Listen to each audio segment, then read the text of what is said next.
Karena orang yang paling sulit kita ampuni adalah orang yang paling kita kasihi.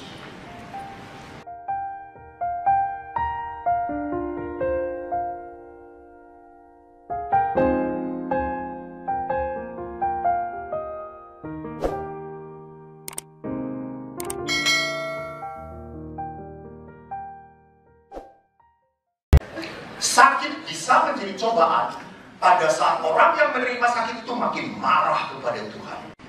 Apa salah saya? Apa dosa saya? Kenapa saya harus sakit seperti ini? Ini cobaan. Tetapi pada saat dia melihat sakit ini sebagai ini cara Tuhan memberkati saya. Saya makin dekat dengan Tuhan. Ini ujian. Sebuah kesaksian yang menarik seorang ibu. Dia sudah berziarah dan memohon dalam ziarahnya supaya kanker payudaranya sembuh. Dia tidak mau dioperasi. Ibu ini sudah 2 kali ke Lourdes, dan yang ketiga waktu mau berangkat lagi ke Lourdes, dia ngomong kepada anaknya, "Mama mau ke Lourdes." Lalu anaknya mengatakan, "Mah, ngapain ke Lourdes, Mah? Toh Mama penyakit kanker payudaranya gak sembuh-sembuh. Ngapain gak didengerin Tuhan? Udah, ya gak perlu ke Lourdes lagi. Dibohongin sama tour travel. Udah ada mujizat di sana." Lalu si ibunya emosi. Si ibunya berkata, "Nak, memang penyakit Mama tidak sembuh. Tapi sekarang Mama sudah berdamai. Kanker ini bagian hidup Mama. Dan Mama percaya dengan sakit ini, Mama makin dicintai Tuhan dan mencintai Tuhan. Mama menerima ini. Jadi penyakit itu justru membuat dia erat dengan Allah." Kesaksian kedua. Beberapa bulan yang lalu saya misa rekoleksi. Pada saat saya misa rekoleksi, ada seorang ibu, maaf, pakai tutup kepala. Ibu ini tidak ada senyum sedikit pun. Ya ampun, kata saya. Saya melihat ibu ini seperti melihat malaikat maut.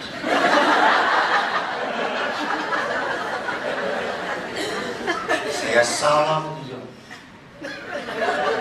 Tidak ada sukacitanya sama sekali. Ya sudah, gak apa-apa. Saya khotbah, semua orang tertawa. Ibu ini coba. Terus kata saya, mungkin kurang heboh. Buat heboh lagi. Kata saya, ya sudah, terserah Tuhan. Tapi rupanya wajah ibu itu mengganggu saya, jujur. Mengganggu doa saya pas misa. Maka pada saat misa, tiba-tiba sebelum saya menyatukan, kan waktu misa itu kan ada tubuh yang diangkat, darah yang diangkat. Tiba-tiba kok saya ingin mengangkat Tuhan. Jamah ibu itu, jamah dia. Saya tidak tahu apa yang menjadi penderitaan dia. Dalam hati, saya tidak ucapkan.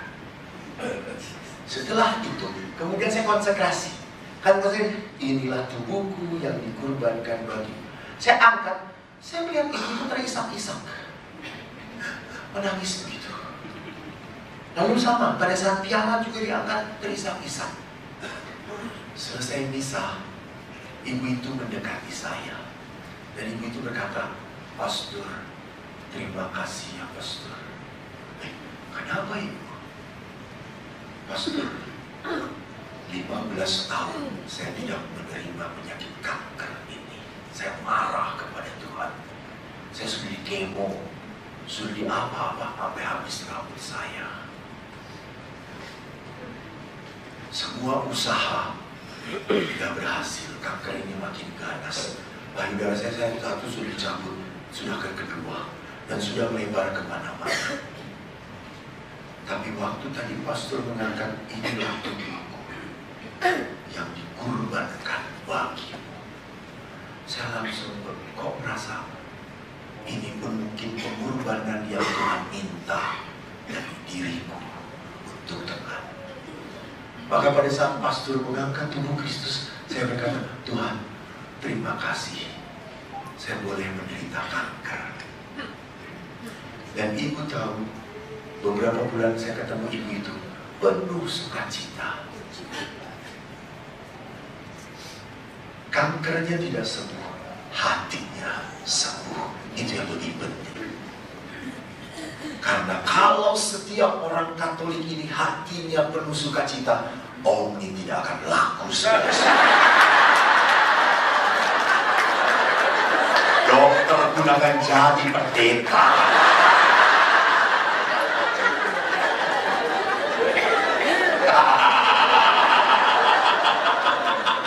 Gue yang lebih laki.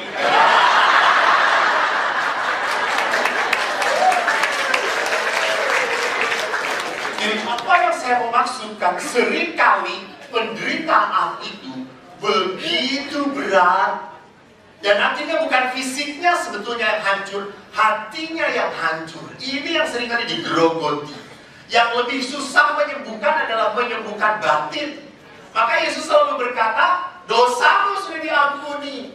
Sebelum menyembuhkan, Yesus, dosamu diampuni. Karena akar penderitaan adalah apa? Dosa. Dosa. Jadi saya pun selalu berkata kepada orang yang selalu mengatakan, pastor, usaha itu sedang susah, usaha saya itu kok kacau, usaha saya itu gak maju-maju, yang lain itu maju, pastor. Pak, pengakuan dosa cobain. Berdamai dengan Tuhan. Setelah berdamai dengan Tuhan, berdamailah dengan orang yang paling sulit berdamai. Siapa, pastor? Istri.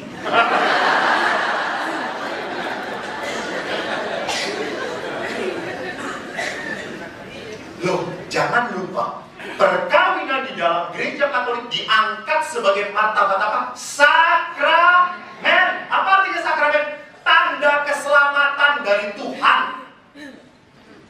Saya sangat percaya siapa suami istri yang setia mencintai sungguh hidup perkawinannya, berkat tidak akan berhenti untuk orang ini. Jadi kalau Anda merasa berkat kok mampet, perbaiki hubungan Anda. Maka pulang dari sini tolong pegang tangan istri Anda. Rapat-rapat. Apalagi lewat mall, pegang. Dia suka belok-belok dan tidak arah.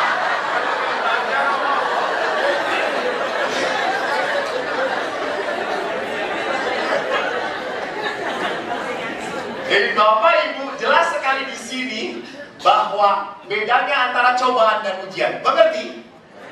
Jadi peristiwa yang sama bisa dilihat sebagai cobaan, bisa dilihat sebagai ujian. Nah sekarang mari kita lihat sedikit, karena saya 10 menit lagi. Mengapa orang baik menderita? Kalau orang yang menyebalkan menderita mah biasa-biasa saja. Kita mungkin berkata, rasain karma gitu ya. Kita selalu berkata seperti itu. Tapi pertanyaannya, mengapa orang baik sampai menderita? Nah ini, penderitaan ini cobaan atau ujian?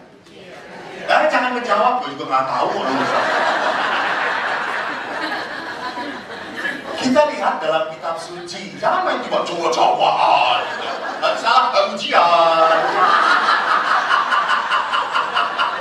Pengikut Yesus ini banyak yang suam-suam juga. Salah ya ganti ke sini gitu. Lihat dalam Injil Yohanes dikatakan Yesus lewat, dia melihat seorang yang buta sejak lahirnya. Murid-murid bertanya kepadanya, Rabi, siapa yang berbuat dosa? Orang ini sendiri atau orang tuanya sehingga ia dilahirkan buta? Yesus menjawab, bukan dia, bukan juga orang tuanya, tetapi karena pekerjaan-pekerjaan Allah harus dinyatakan di dalam dia. Ini ya. Jadi berkat Allah pun bisa terjadi, dialami dengan hal yang buruk dalam hidup kita. Contoh yang selalu saya pakai kalau saya khotbah, saya ditanya tadi, pastor itu anak berapa? Saya anak pertama. Bapak pastor tentara, angkatan udara, lebih gagah daripada saya dulu.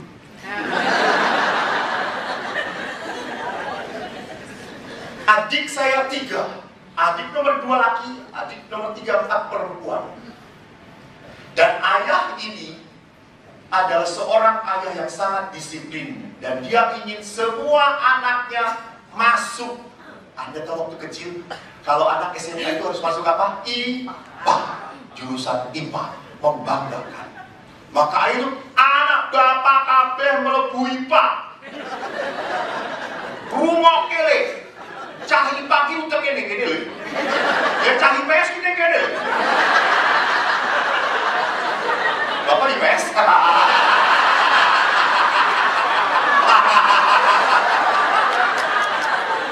Kenapa? Lalu karena bapak saya punya ambisi anak-anaknya masuk IPA, dipelajari matematika, semua anaknya harus pintar matematika. Dan 3 adik saya itu kalau belajar matematika senangnya. Dan saya kalau bapak sudah membuat soal langsung mencret saya. Saya nggak bisa matematika. Tapi sejak kecil, Eko ini kalau ditanya, kok, dia plus gede gue harus jadi apa? Aku harus jadi Romo, pastor. Bapak saya itu nggak bangga. Bapak saya itu, pastor kok bodoh. Jangan nanti memalukan umat Katolik. Udah jangan jadi pastor. Adikmu saja yang lebih pintar. Emang adik saya lebih pintar. Adik saya itu kalau sekolah 3 besar rankingnya. Adik yang nomor 3, 4, 5 besar. Saya 35 besar. Dari jumlah gue 37. Apa nggak hebat saya ini? Bukan saya tidak bisa, saya mengalah saudara-saudara.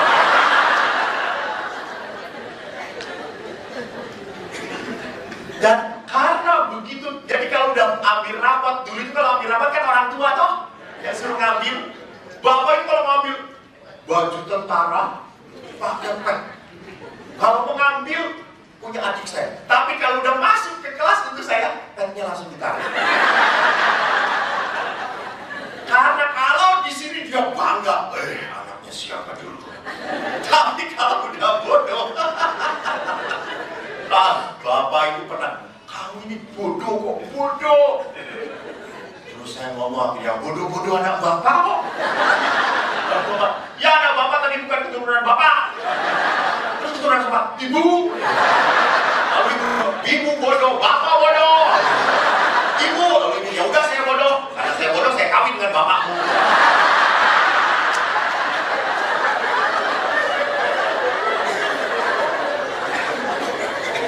Karena saya dibodoh-bodoh, akhirnya saya jengkel. Dan akhirnya saya berkata, biarin Pak, Eko tetap mau jadi pastor, walaupun bodoh. Nanti kalau sudah jadi pastor, khusus untuk orang-orang bodoh. Dan rupanya Tuhan mendengarkan doa saya.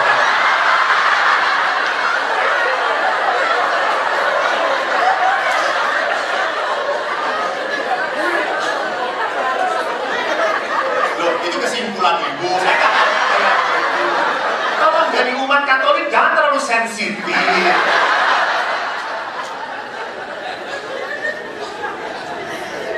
Tapi saya bahagia menjadi pastor bodoh. Betul. Kenapa? 1, saya kalau menjelaskan kepada umat selalu jelas. Selalu, Romo kalau khotbah itu jelas sekali bagi kita. Karena saya bodoh. Maka kalau saya bodoh, menjelaskan dan Anda sampai tidak jelas berarti Ibu jelas mengerti besok ngerti soal saya berarti ngerti.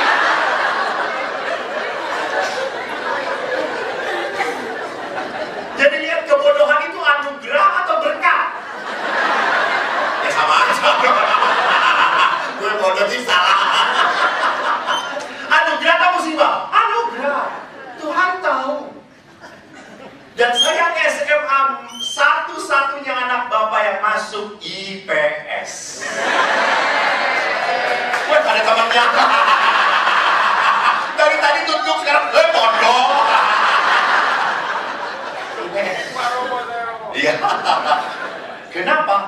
Dan saya berkata, Pak, anak Bapak masuk IPS, otaknya didengkul. Kenapa? Kalau saya tidak bisa apa-apa lagi, saya pakai otak saya untuk berlutut dan berdoa.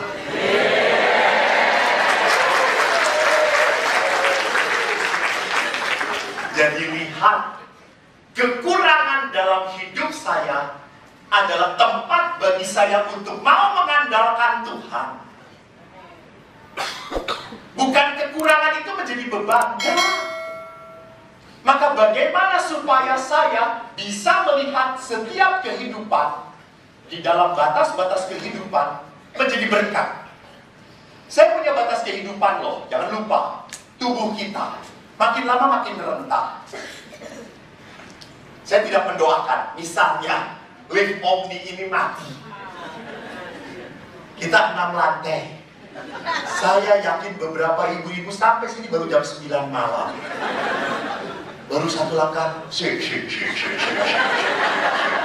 dengkuling. Saya itu sering sekali, saya paling bahagia di Bandung, itu kalau misa dengan Panti Jompo, senang saya. Kenapa? Karena cerita yang sama saya ceritakan, mereka selalu ketawa ngakak. Wah, lupa mah kemarin saya sudah cerita. Oh, lupa.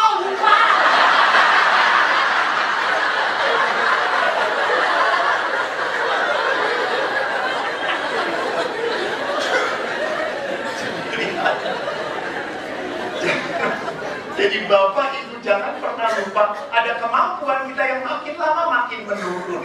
Kita harus terima. Itu keterbatasan. Peras pikiran. Sama. Kita suruh mengingat-ingat selalu. Aduh, apa ini? Di mana ini? Sampai seorang ibu pernah keluar, saya percis ada di situ kan, ke ruang tamu. Lalu kebetulan kamar mandi di situ gitu ya. Lalu saya datang, dia sedang mandi.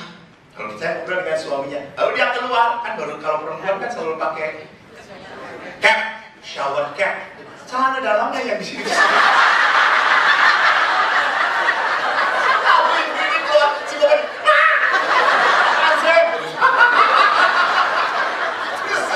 pantesan sih ibu itu rambutnya keriting.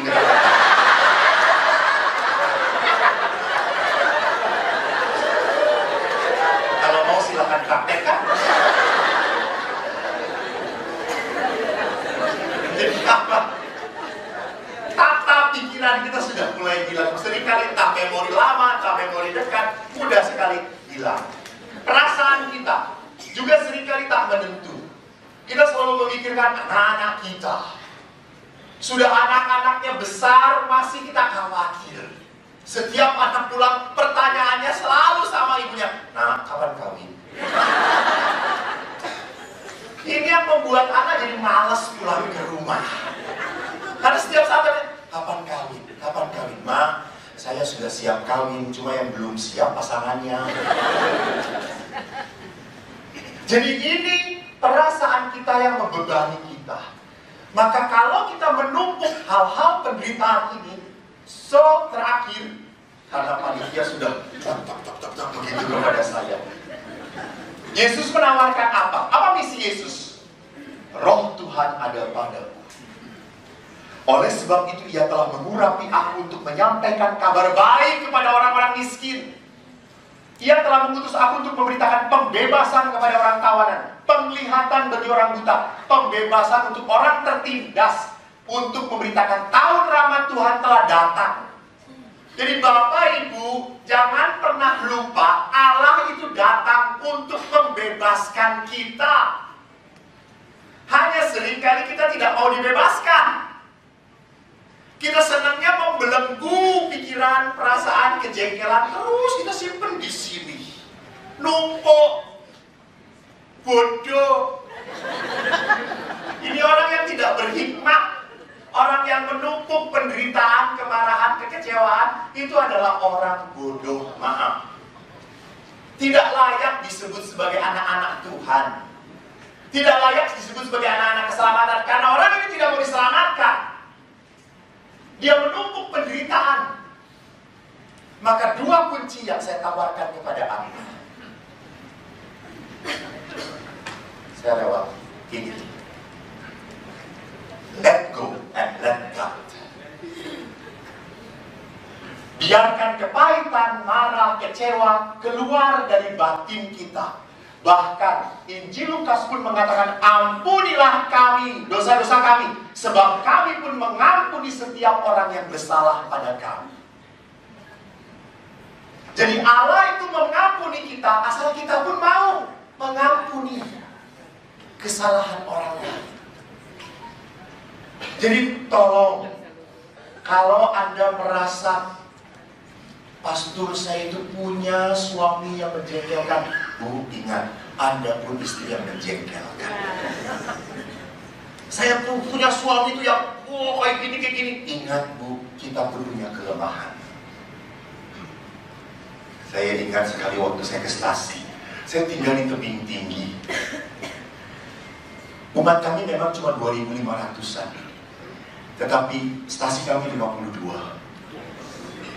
Dan kalau saya ke stasi 50 km naik motor, lewat sawit. Umumnya orang-orang Batak Toba yang tinggal di kampung, di stasi kami. Lalu, dan beberapa Batak Karo. Mereka itu seringkali ngiri. Nah, hebat. Kalau mereka pengakuan dosa itu lengket-lengket pada saya, sehingga nyemprot merah. Beberapa coba saya itulah yang paling bersih, saudara-saudara. Beberapa penuh kemerah-merahan. Pernah seorang inang, Romo, mau pengakuan dosa saya penuh beban, Romo. Silakan inang, berlutut, Romo. Dalam nama Bapa dan Putra dan Roh Kudus, amin.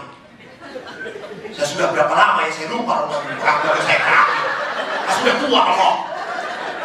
Ya sudah tidak penting berapa lamanya. Dosanya apa ini?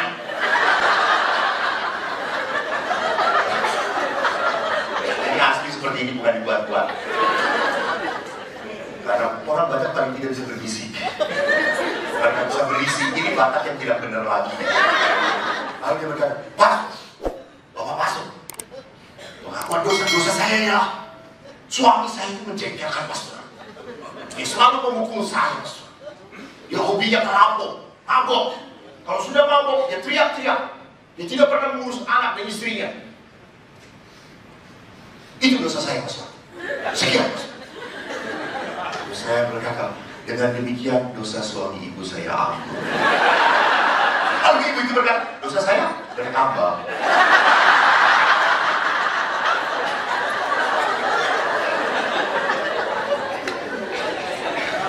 Apa yang saya mau katakan? Kita paling susah untuk melepaskan kelemahan orang yang kita sayangi. Tapi kita cepat sekali melupakan kesalahan kita, kelemahan kita. Letting go. Dan yang kedua, let God. Dalam Injil Matius, kamu lebih berharga dari banyak burung pipit. Burung aja dipelihara Tuhan, apalagi Anda lebih berharga. Maka saudara, biarkan Allah berkarya melalui setiap peristiwa kehidupan. Saya tidak akan mampu menerima hal-hal yang tidak sesuai dengan harapan saya tanpa kuasa Allah. Bapak Ibu percaya? Siapa yang membuat Anda bertahan setia pada pasangan Anda? Karya Tuhan. Kalau dipikirkan kan Anda sudah menangis habis-habisan toh. Karena orang yang paling sulit kita ampuni adalah orang yang paling kita kasih. Wajah Anda sudah kacau banget. Sudah tidak berbentuk.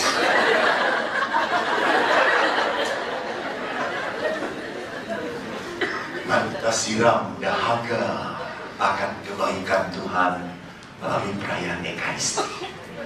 Jadi kita akan perayaan Ekaristi Saya minta dalam doa Anda, kita lakukan letting go. Dalam pengakuan dosa nanti secara umum, silakan Anda belajar melepaskan hal-hal yang begitu menyesakkan dalam hidup Anda, dan rasakan kuasa Allah lebih besar daripada keraguan Anda.